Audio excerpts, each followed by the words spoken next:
The following program, The Russ Belville Show, is intended for responsible adults only.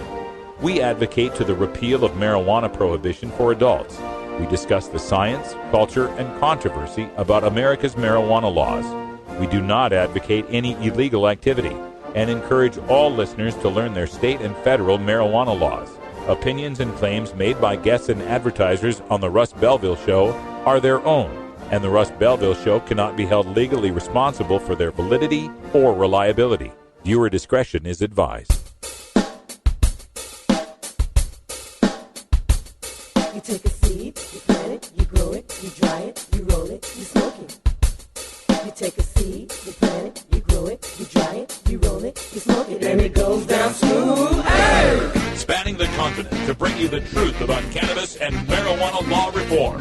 I smoke pot and I like it a lot. From the promise of legalization. And I think that we need to rethink it and criminalize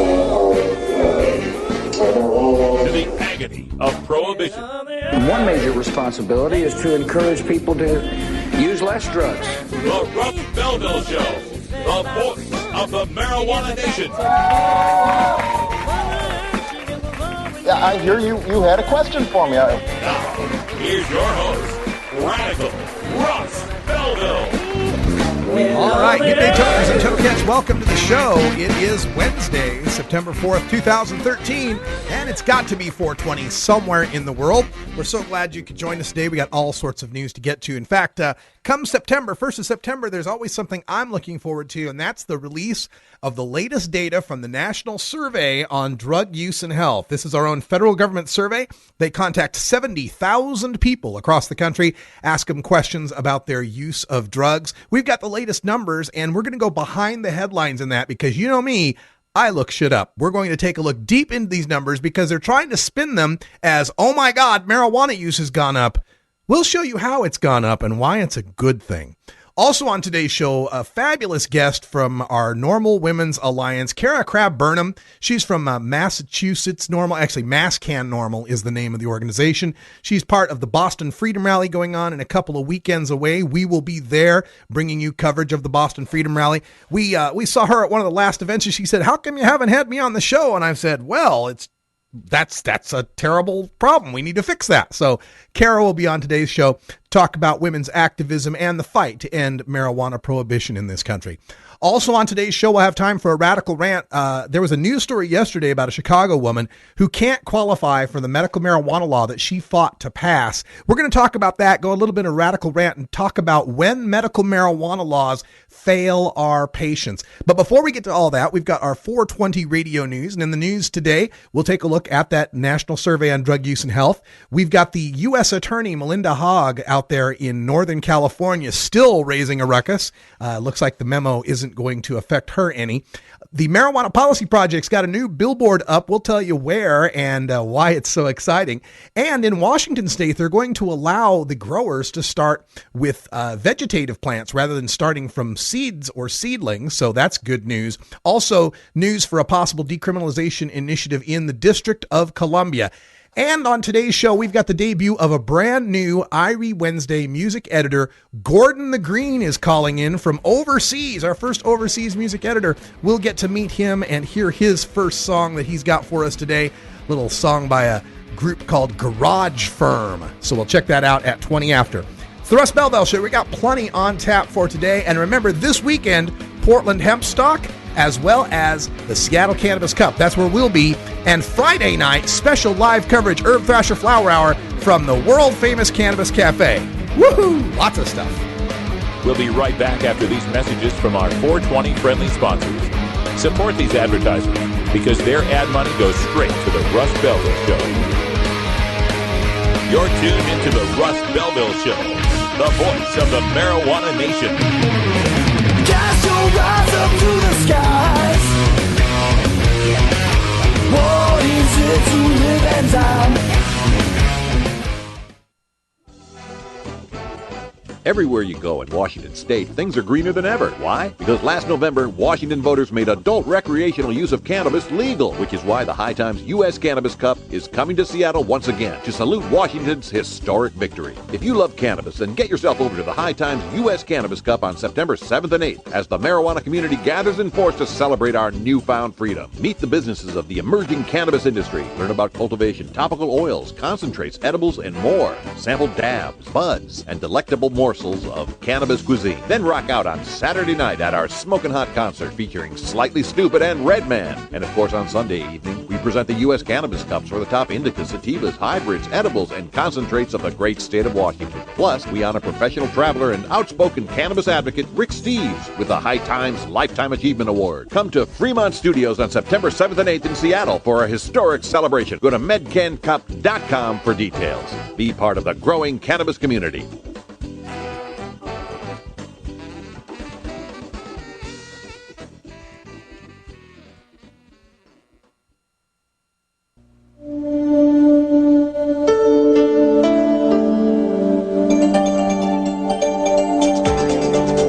This is the brain activity of a normal 14-year-old.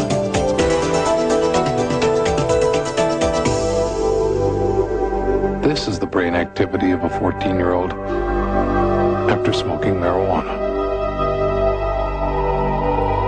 If you use pot, you're not using your brain.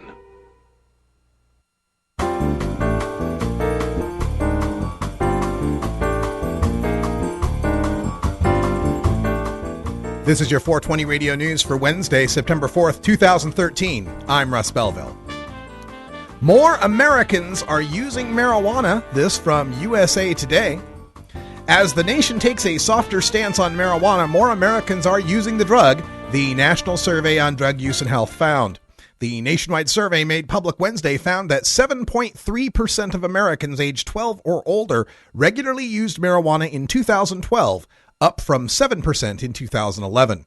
Marijuana use has increased steadily over the past 5 years. In 2007, the survey found 5.8% of Americans 12 or older used marijuana. We will go into detail on these numbers in our Behind the Headlines segment. U.S. Attorney Melinda Hogg to continue crackdown despite White House memo. This from EastBayExpress.com.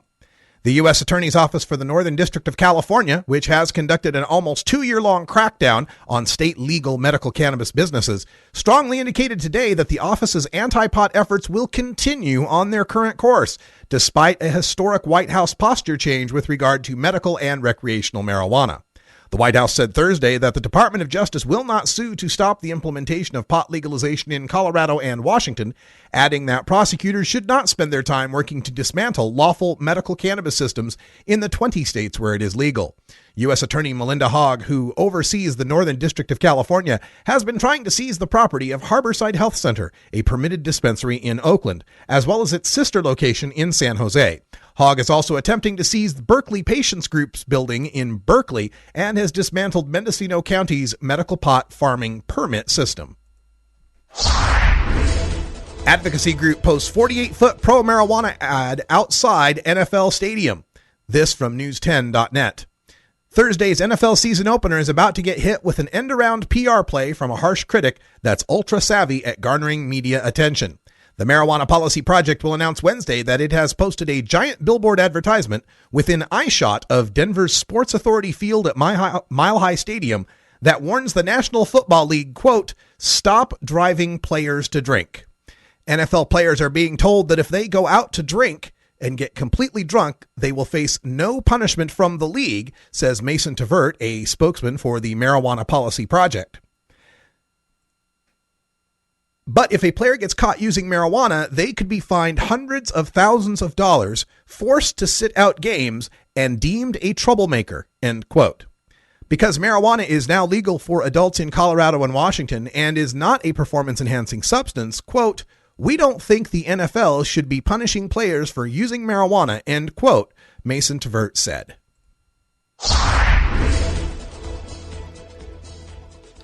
State system to start with mature plants could put marijuana in stores relatively soon, from the Seattle Post-Intelligencer. To jumpstart Washington's legal marijuana system, the latest version of the state's rules will allow growers to start with mature but non-flowering plants, said a spokesman for the Washington State Liquor Control Board. That will bring into the state's legal pot system plants that are much closer to producing usable marijuana than was originally established in the draft rules, confirmed Brian Smith with the Liquor Board. And that means product will be ready to sell in state licensed stores much sooner. With December 1st set as the target date for beginning to issue licenses to grow and sell, some newly licensed stores could have usable marijuana within weeks. Proposed District of Columbia marijuana initiative to be reworked to address Attorney General fears, from the Washington Post. The leader of an effort to have district residents vote on decriminalizing the possession of small amounts of marijuana said Wednesday that he would rework his initial proposal after the city's top lawyer raised concerns about the measure. Adam Eidinger, a veteran city activist and leader of DCMJ 2014, told the D.C. Board of Elections at its monthly meeting that he would withdraw the decriminalization proposal in light of Attorney General Irvin B. Nathan's objections delivered to the board in an August 27th letter and resubmit it as a legalization bid. As currently written, DCMJ's proposed initiative would make it a civil rather than criminal offense to possess less than 2 ounces of marijuana or grow up to 3 plants at a place of residence.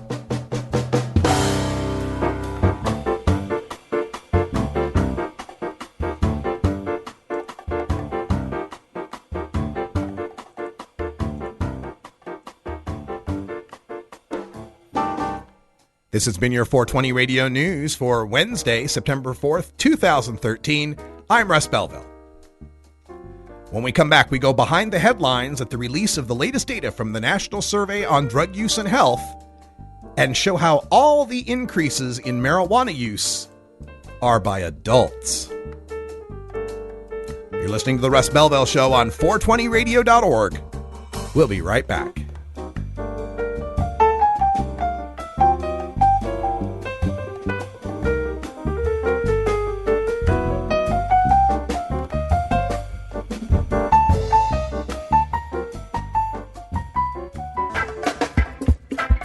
I'm Sub Cool from Team Green Avenger. At TGAgenetics.com, we are working on the leading edge of medical strains. Our strains are rigorously tested for THC, CBD, THCV, and other critical cannabinoids. Know your grow. Check out our genetic diversity at TGAgenetics.com, the home of Jelly Bean, Jack the Ripper, Vortex, and other award-winning cannabis strains.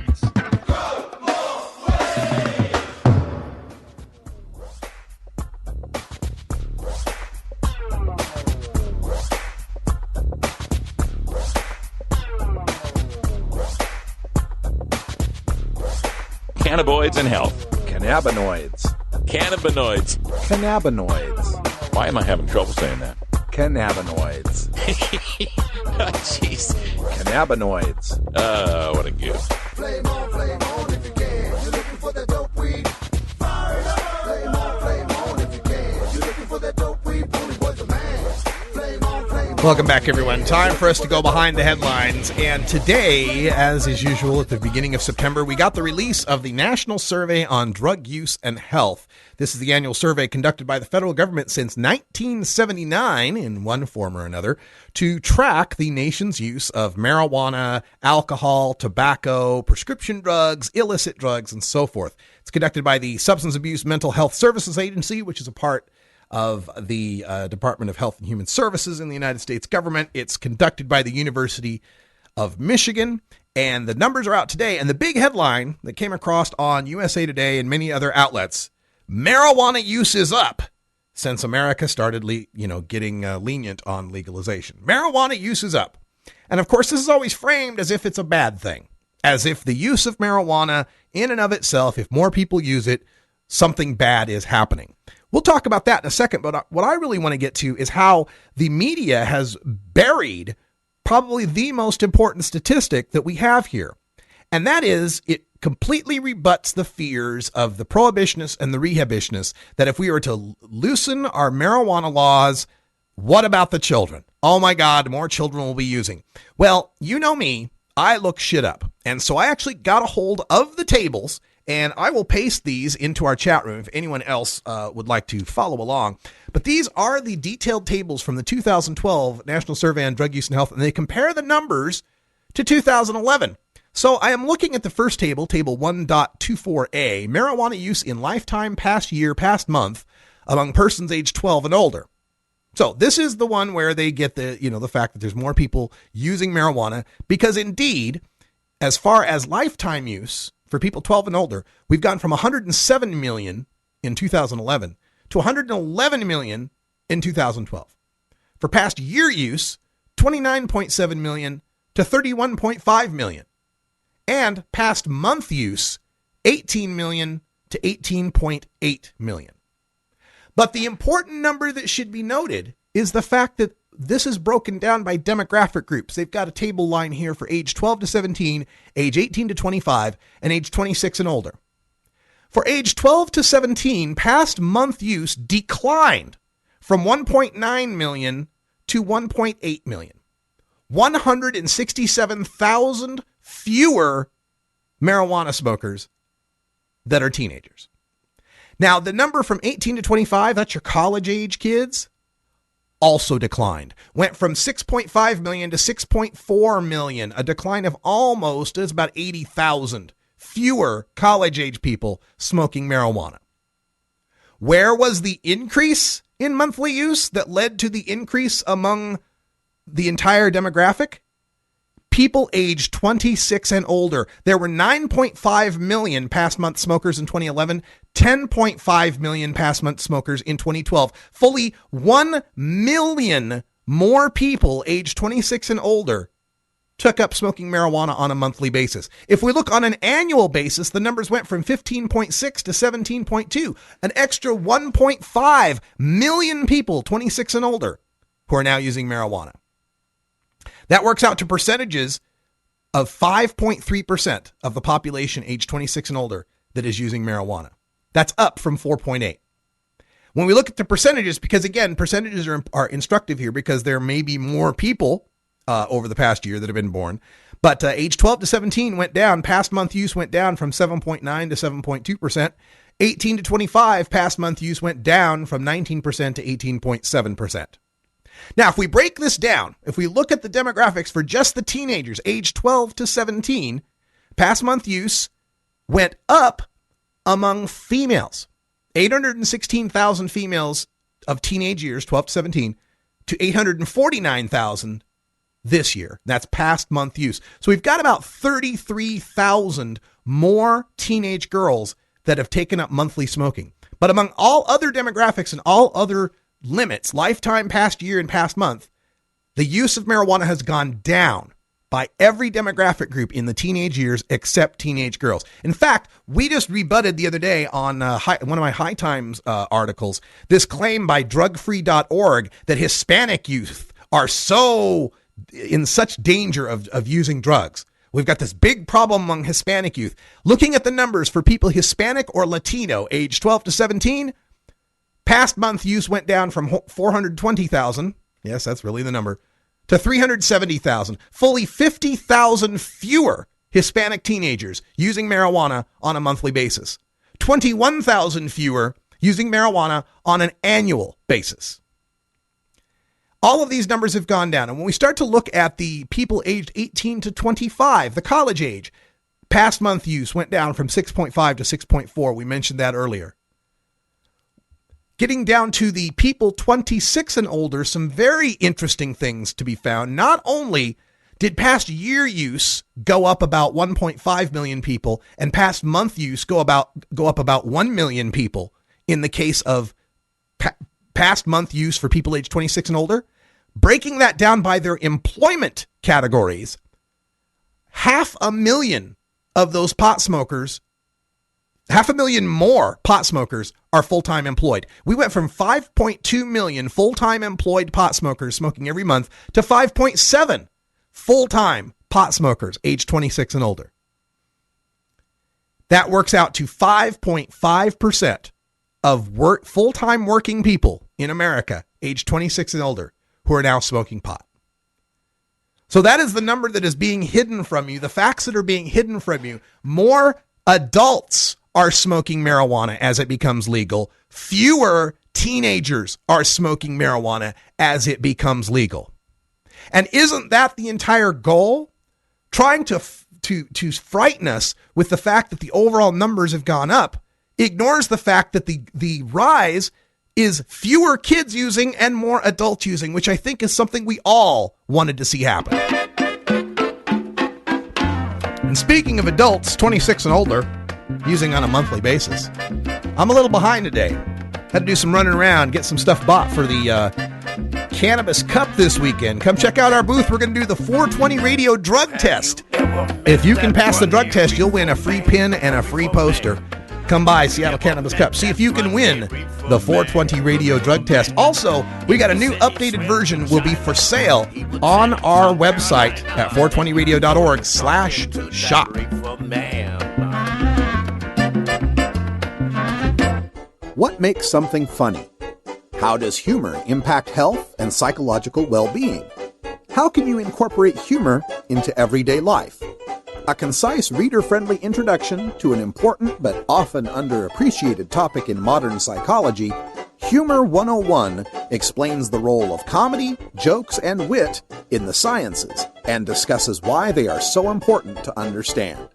Psychology professor Dr. Mitch Earlywine draws from his personal experiences in stand-up comedy to focus on how humor can regulate emotion, reduce anxiety, and diffuse tense situations, expose pretensions, build personal relationships, and much more.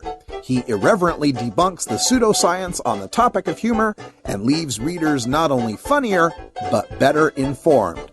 It's part of the Psych 101 series from Springer Publishing, Humor 101.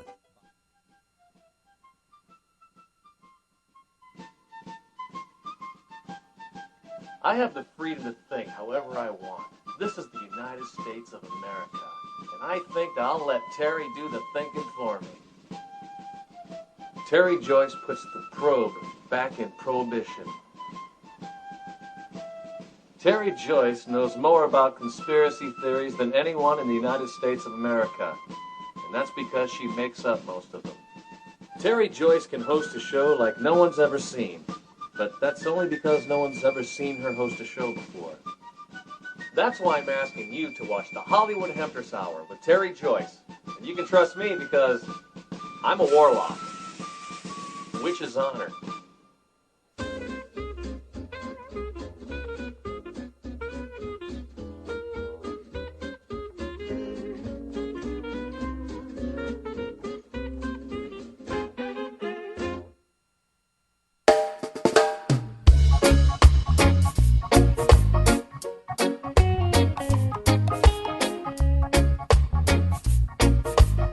Everyone knows music and marijuana go together, so let's wind up our 20 after break with the Russ Belville Show's Daily Toker Tunes, the best in pod-safe 420 music from around the web. Today is Irie Wednesday, featuring reggae, ska, and other world music genres. You can get downloads and more information about all our Daily Toker Tunes by visiting music.radicalruss.com. Now, sit back and enjoy your Daily Toker Tunes. All right, welcome everybody. We've got a new music editor for our Irie Wednesday who comes to us from across the pond. I think he's in Spain, but I'm not exactly sure. His name's Gordon. We're going to call him Gordon the Green. And was expecting his call in, but doesn't seem like he's calling in right at the moment. Fortunately, he pre-recorded an intro for us to use just in case we'd have some problems. So we turn things over to Gordon. And 3, 2, 1. Good afternoon, Russ. Gordon Green coming to you from beautiful Barcelona, Spain. I've been here a few years. We'll save those stories for future shows. But I have been a lifelong reggae fan. The first trip I took outside of America was with a best friend of mine. We went to Jamaica for 10 days. When we got out of high school and just had a blast. Highly encourage anybody that is able to go to take a trip. You're going to love it. I've also been a lifelong activist and herbsman. And like I said, I'm really happy to be part of the Russ Belville Show and Irie Wednesdays. This week's song is from a reggae band, believe it or not, from Germany. These were three MCs that I guess their paths crossed in various forms when they were gigging and what have you. They did some shows together. They decided to do a project which produced one CD called Shot Fi Shot. And this is a song called Digital Systems from that CD.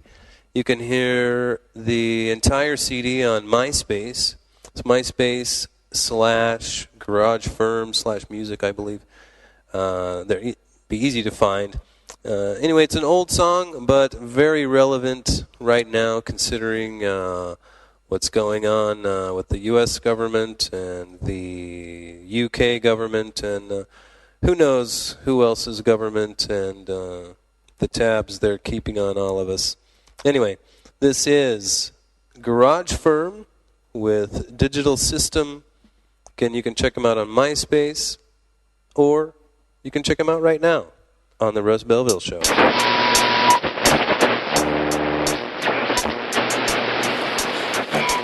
Oh, brother, be careful with every click you do. With every click you do, you are controlled from all the systems on the whole wide world. Is it America? Is it Germany? Is it the EU?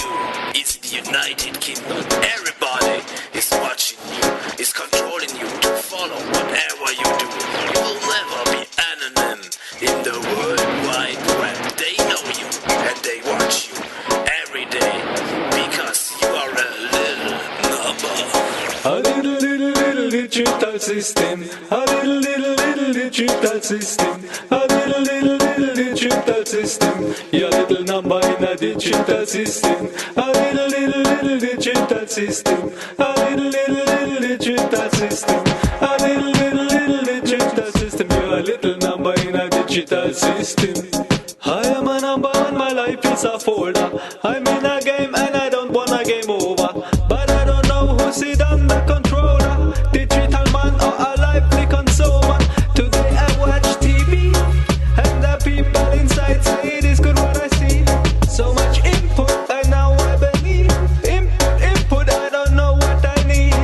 They say I don't know what I need. They say I don't know what I need.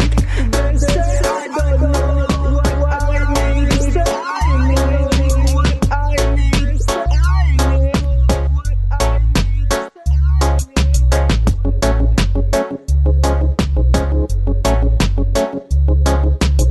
A little digital system. A little digital system. A little digital system. Your little number in a digital system. A little digital system. A little digital system. A little digital system. You're a little number in a digital system. Computer, internet. Too much information for my head. Computer, internet. Too much information for my head. The low data rate make me sad. I think computer, internet. Digital man, push reset. Computer, internet. Computer, internet. Computer, internet. Computer, internet.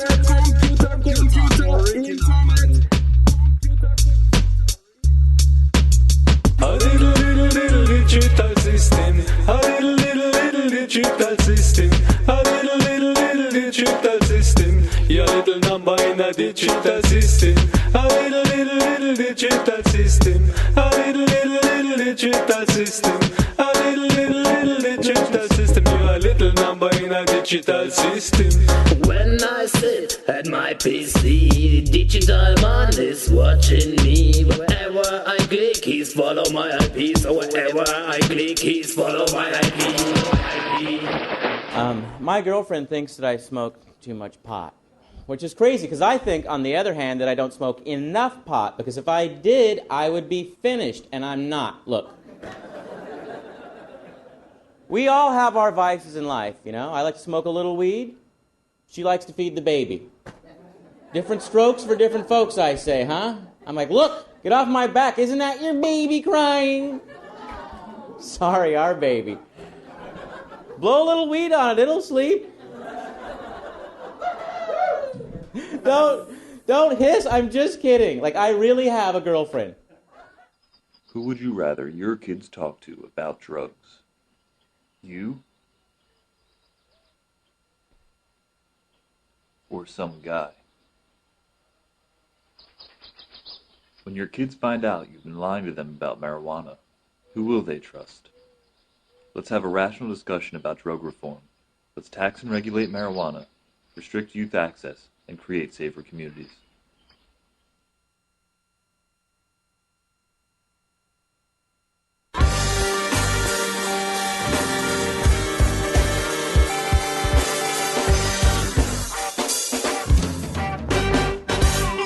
Activism begins with ACT. The Russ Belville Show features the stories of hardworking grassroots activists working for an end to prohibition in today's activist agenda. All right, welcome back, everybody. Half past. We've got one of the best activists on the East Coast on the line with us, Kara Crab-Burnham from Massachusetts. How you doing, Kara? Hi, Russ. How you doing? It's good to talk to you. It's good to have you on the line, and I'm doing fabulous. I'm so excited about the next couple weeks. I got Seattle Cannabis Cup next weekend, and then I get to visit you guys out there in Boston. Oh, I'm very excited to have you come up and visit. It's always so much fun for the Freedom Rally. I was just noticing you took my Twitter picture for for the video. I sure did. Do we have another one to use? I've been meaning to change that one. We'll pop that on right now here. See, I'm in control of the whole thing. I can just go with one click.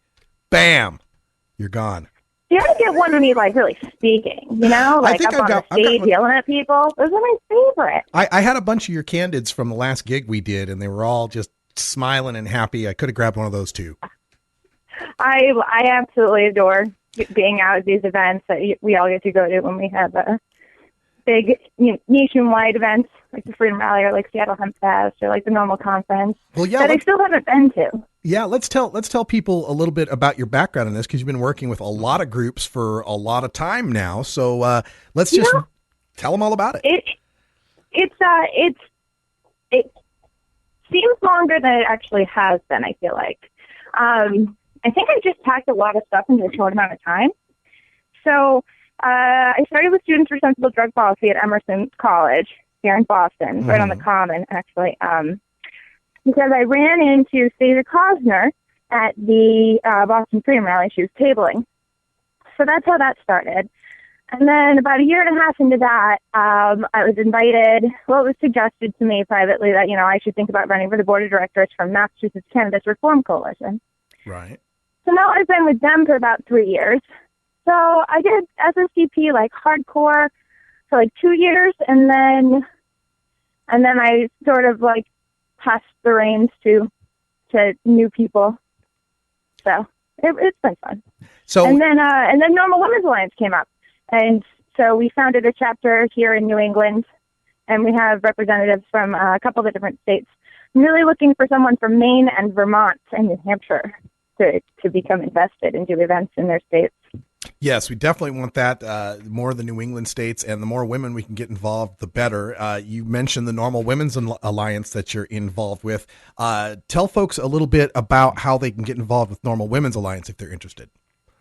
Well, you can definitely get involved in the Normal Women's Alliance through normal.org/women. And you'll find pretty much all the connection information that you'll need.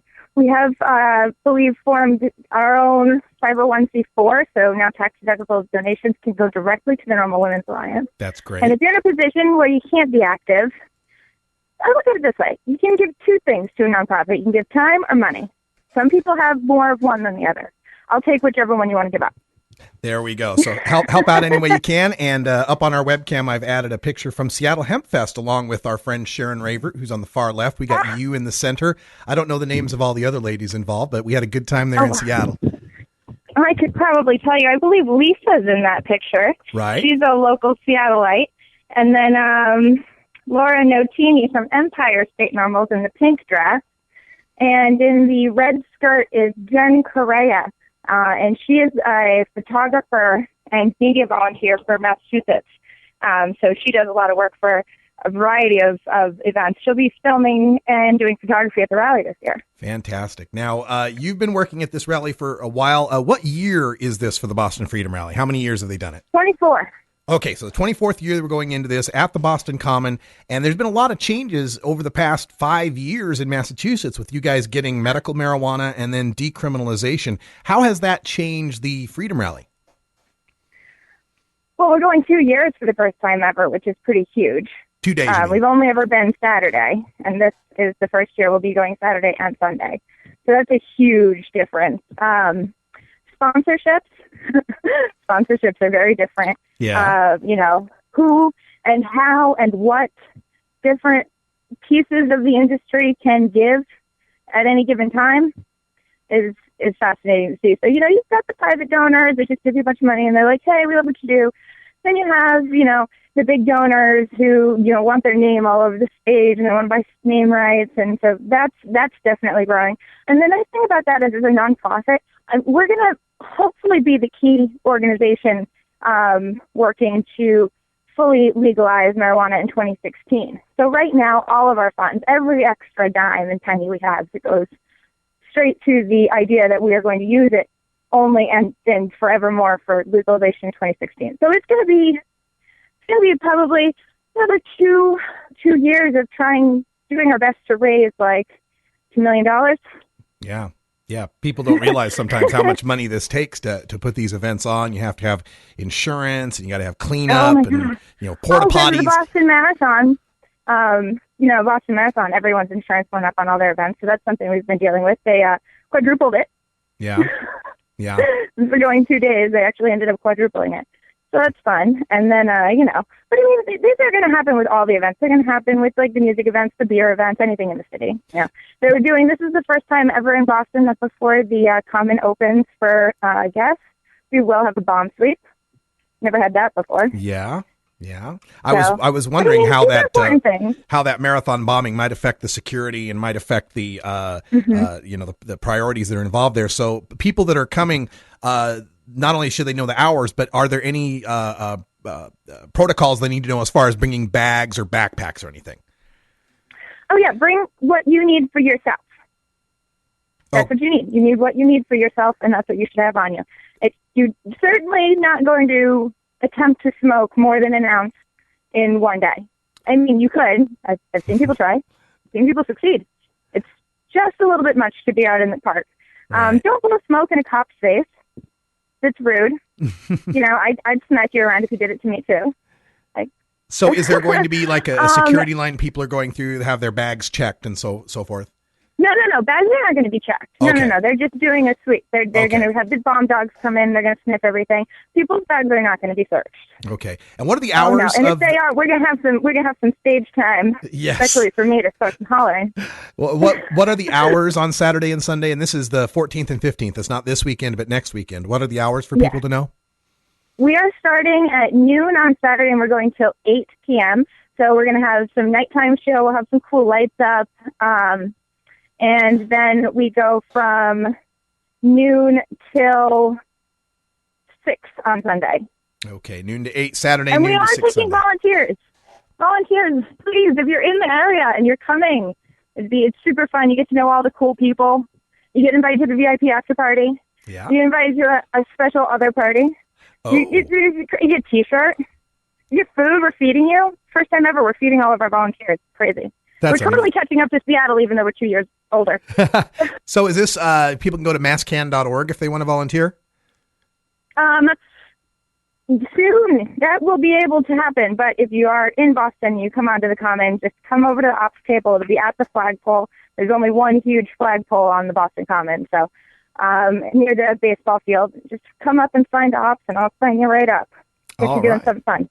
Yeah, it is going to be fun. All right. So, Kara, I wanted to talk to you a little bit about policy real quick here, because today the National Survey on Drug Use and Health came out. And I noticed that among teenagers, people aged 12 to 17, pot use went down among every group except females. Females aged 12 to 17, pot use went up a little bit.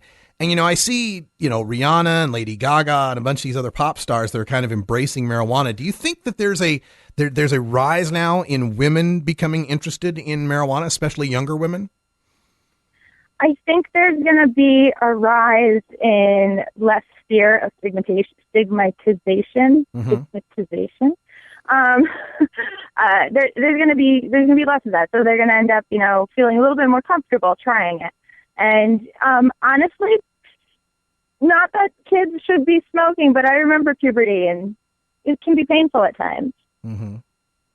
Well, so I can't fault them if it's Queen Elizabeth use. I get your point. Queen Elizabeth use, I can't fault understood. them. And the other thing that I always point to in these situations is they act as if marijuana use going up in and of itself is a bad thing when we don't know how many of those people are choosing marijuana now instead of binge drinking or instead of some other harder drug use.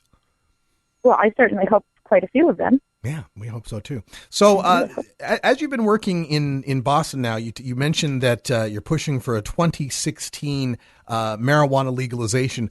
How do things look poll-wise, and do you think this is something that's going to really, pass I think easily? It's the stupidest thing in the world that we didn't do it in 2012. Really?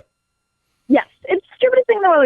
We have 12 years of consecutive public policy questions that have been run by MassCan or DPSMA or MPAA, a variety of other organizations in Massachusetts, and they have all passed over 50% every time. 12 years. 12 years. Yeah. So I am not worried. I'm impatient. I am too. I understand, and I often wonder, when we look at the last 9 states that have passed medical marijuana, Massachusetts included among them, they don't allow patients to grow their marijuana at home. And in Arizona, they had this halo rule, and in Massachusetts, you've got a hardship rule. And my interpretation is that those things were added to try to get them, more votes. But God, in Massachusetts, you guys passed 63%, something like that in Massachusetts. Yeah. So 63.4 or something. Yeah. So crazy. What do you think? Do you think this hardship exemption for home growing was necessary to pass that, and has it affected a lot of patients yet? I don't believe it's affected that many patients as of yet. I do believe that patients who have some maybe history of growing or, have always wanted to try it, I don't think they're going to find a terrible amount of fear in these patients to just set themselves up in their basement quietly. I don't think that a lot of Massachusetts residents are afraid of somebody coming into their house and finding their stash. Yeah. Honestly. I mean, you can be on the Boston Common any day of the year. And if it's 4:20 in the afternoon, the ranger comes around at 4:15, watches everybody pack their bowls and roll their joints. The ranger goes away until 4:30, and everybody on the Common will smoke pot together. Really? Every day. This is every day? Every day. This is not 4:20. 4:20, it's bigger. 4:20, we end up with a couple thousand people. But at 4:20, any day that's sunny out, even some days when it's raining or snowing, you'll find people up there. Wow. So it seems to me like 2016 legalization in Massachusetts ought to be something that passes by a wide margin. I would believe so. All right. I expect as such.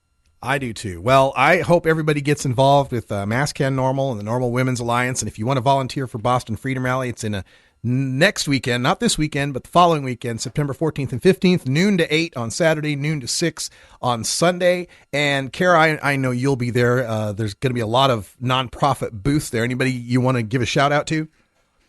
Oh my God, all of our sponsors are so wonderful. Where to start? The Hempist is wonderful. Our contract vendor, who did all of our vendor contracting, Tom and Lee Ferguson, they're fantastic. They have just been rocking the socks off of everything. Our stage guys, all of our music, our bands, our Battle for the Rally, especially to Chris Foy, fellow director. He was in Seattle as well. He's just been doing an amazing job with the music committee. Jeff Morris been fantastic scheduling speakers and being the sole contact for all of that, which is just massive. And special shout out to Seattle Hemp Fest for all the guidance they've shown us, because their event is so much bigger. They're wonderful. They're a great help if you run an organization or a rally or festival. Go volunteer at Seattle Hemp Fest, and you will learn so much about doing anything. Yeah. Everybody. Everybody, that's everybody so true. Everybody who comes. Well, Kara, thank you so much for joining us here on the Russ Belville Show. We'll have you back on again very soon, and I can't wait to see you in a couple weeks. All right, well, we'll see you soon. All right, take it easy. Thanks for having me on, Russ. Bye. You're welcome. And we're going to leave with Kara's picture there from her Twitter account. You can follow her at Kara_CB, one of the leading activists in the Northeast. It's simply business. It's simply business. It's simply business, you know why they won't let us grow. It's simply business. We'll be right back after these messages from our 420 friendly sponsors. Support these advertisers because their ad money goes straight to the Russ Belville Show.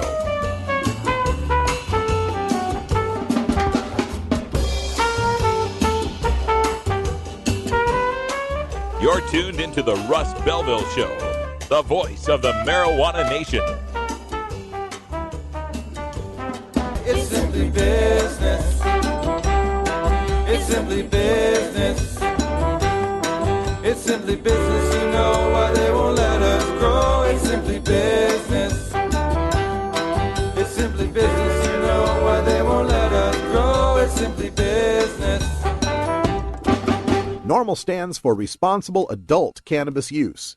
If cannabis use is causing problems in your life, consider taking a break or seeking medical assistance.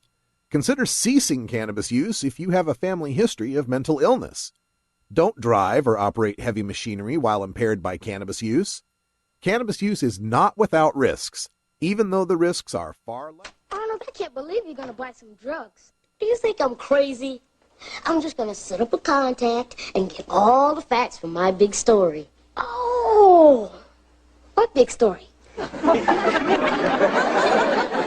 the contest. It's the type of important story my dad said I should go for. I can't believe it. We got drugs in our school. I guess this is the place where Robbie said the pusher would meet us. What am I doing here? The same as me, shaking. What does a drug pusher look like anyway? Probably a big mean-looking dude with a scar. Yeah, let's keep our eyes open for any suspicious-looking characters.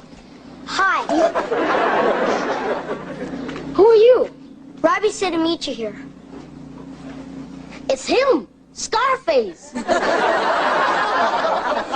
Huh? Look, what kind of pills do you want? I don't have a lot of time. I gotta go to the bathroom. What kind of pills do you have?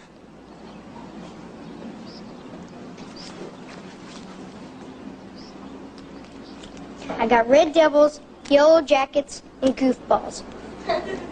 Nice selection. You saw a lot of them around school? Enough. What do the red ones and the yellow ones do? Well, one takes you up, and the other brings you down. Got anything for around the mezzanine? If you just want something that'll keep you happy, try these. How much? $12. That'll make you a lot happier than it'll make me. Where you get these pills from? From my brother in high school. Do you want them or not? Sure. Oh, darn. I left my money at home. Do you take credit cards? Are you kidding me? Cash on the line. Well, we'll have to get back to you. Forget it. You guys are total flakes.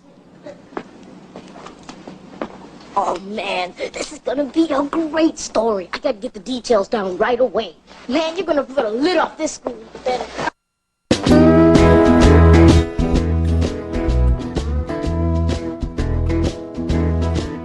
The Russ Belville Show. Chat is for friends 18 and older. We expect our chat to be civil, mature, and free from excessive profanity. If you don't like these rules, there are approximately 6 billion other chat rooms with lower standards that you can visit.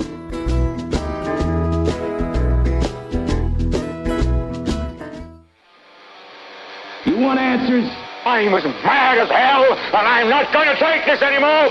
You want answers? You have offended my family. I think I'm entitled. You want answers? I want the truth. and you have offended the Shaolin Temple. You can't handle the truth. Surely you can't be serious. I am serious. And don't call me Shirley. Radical Rant.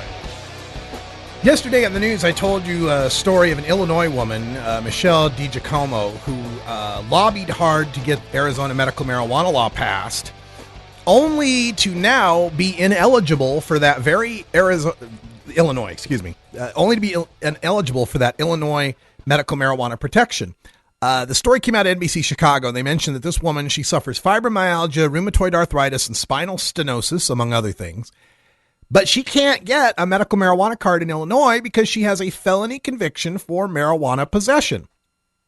Because if you used marijuana before and it was illegal, you can't be legal now. I fail to understand the logic behind preventing someone who so clearly qualifies for medical marijuana from being legal because she was illegal last year. But I actually did some research and found the original story behind this.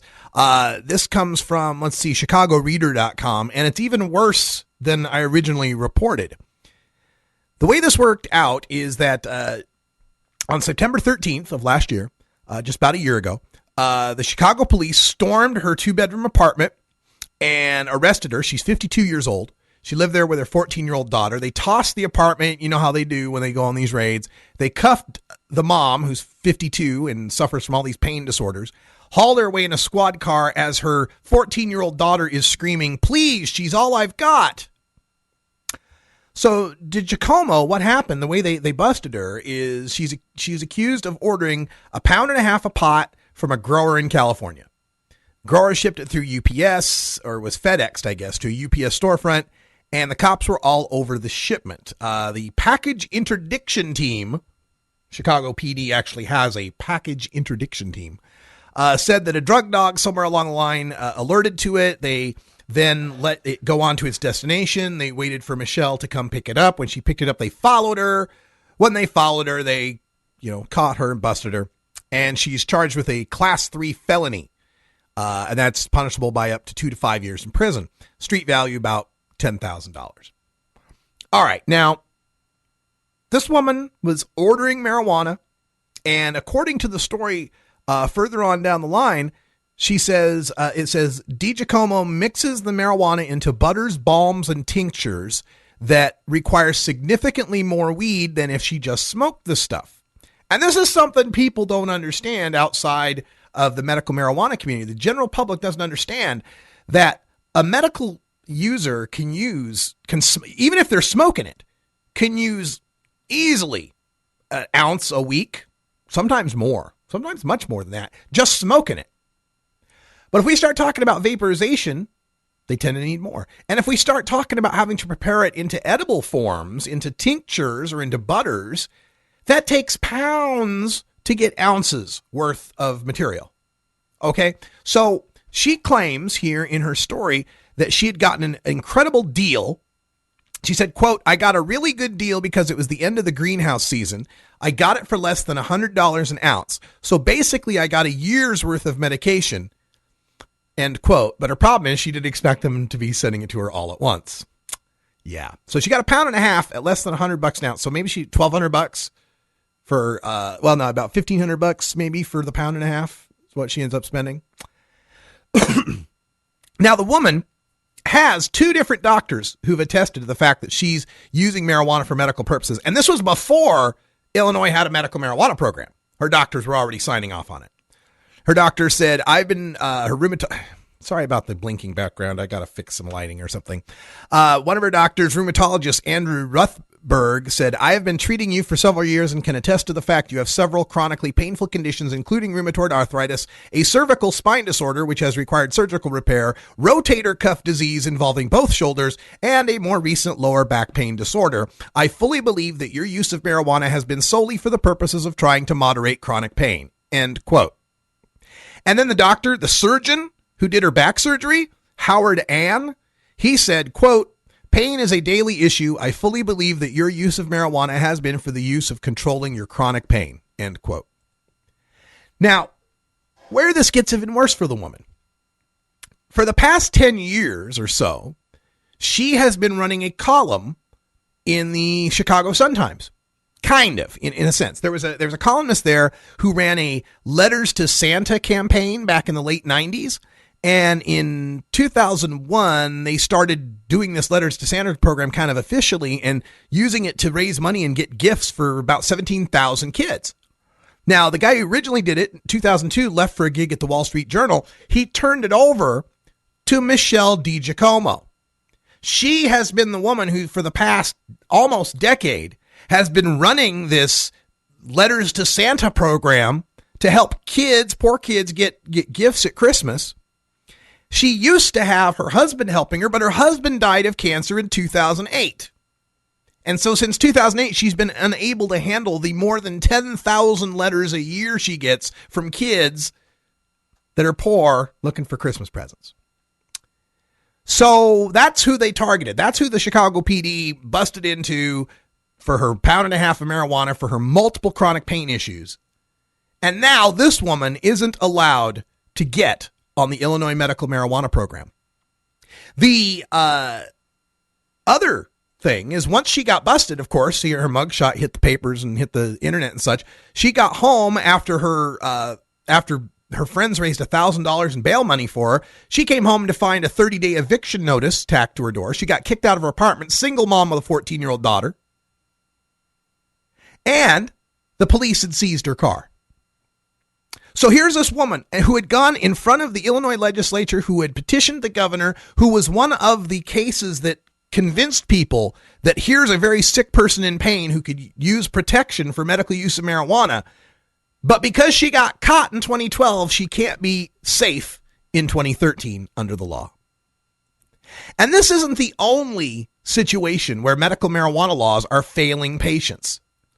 In a lot of the home grow states, like here in Oregon and Washington and some of the western states, you can't qualify to grow your own marijuana if you've been previously convicted of growing your own marijuana. That's right. They make these laws, the idea is, well, we don't want to have drug dealers coming in here and using these medical marijuana laws. And so they put these laws in that say, well, if you've been convicted of a felony grow in the past, which is just about all of them, then you can't become a legal grower in the medical marijuana program. Because God forbid we have people who know what the hell they're doing growing plants for patients. Those are the best growers, are the ones who have been previously convicted. Some of them just happen to get unlucky and get caught. But they could be providing amazing medicine to patients, but can't because you were illegal in the past, you can't be legal now. How about also in these medical marijuana states, other than, say, California and maybe Colorado, where they require you to bring in records? You have to bring in your medical. A lot of people think that medical marijuana is just California. Walk into a tent, say you got a neck ache, and you come out with a card. No, in most of these states, you have to go back to your doctor and get proof of what it is you have that qualifies you for medical marijuana. Like this woman, Michelle, she had to go get proof from her doctors who wrote out those notes that say, yes, it's for your medical use. Here in Oregon, you have to get records from 3 different doctor visits within the past 3 years that detail your condition. And then you got to take those records to another doctor who verifies that it's accurate and true. And then you take that to the state and file and get your card. So in these states that require all of these records, there are many people who can't qualify because they don't have records. I need medical marijuana to treat my chronic pain. Well, show us the records of going to your doctor for your chronic pain. I don't go to a doctor for chronic pain. I use marijuana. Well, unless you've been to a doctor for your chronic pain and can prove it, you can't use marijuana for your chronic pain. That is a catch-22 situation that goes on far more than you would expect in most of these medical marijuana states. And how about the fact that these medical marijuana patients, aside from being able to travel to Arizona, Michigan, Maine, Rhode Island, or Delaware, there are only those 5 states that will recognize any other state's card. You're limited to staying in your own home state or visiting Arizona, Maine, Michigan, Delaware. Maybe it's Connecticut, and maybe Michigan took it away, but there's only 5 of them. So you're grounded to your own home state, And you can't even go to your own home state's national parks. Here in Oregon, you can't go to Crater Lake. In California, you can't go to Yosemite. That's federal ground. You can be busted by the feds. Medical marijuana never will go far enough to protect everyone it should. This is the Russ Belville Show. The Russ Belville Show is blogging and podcasting daily at radicalruss.com. That's all the time we got for today. Thanks for joining us. Coming up later on 420 Radio, we've got Free Weed from Danny Danko. Check that out coming up next. We've also got Lively Libra Show and another replay in 3 hours.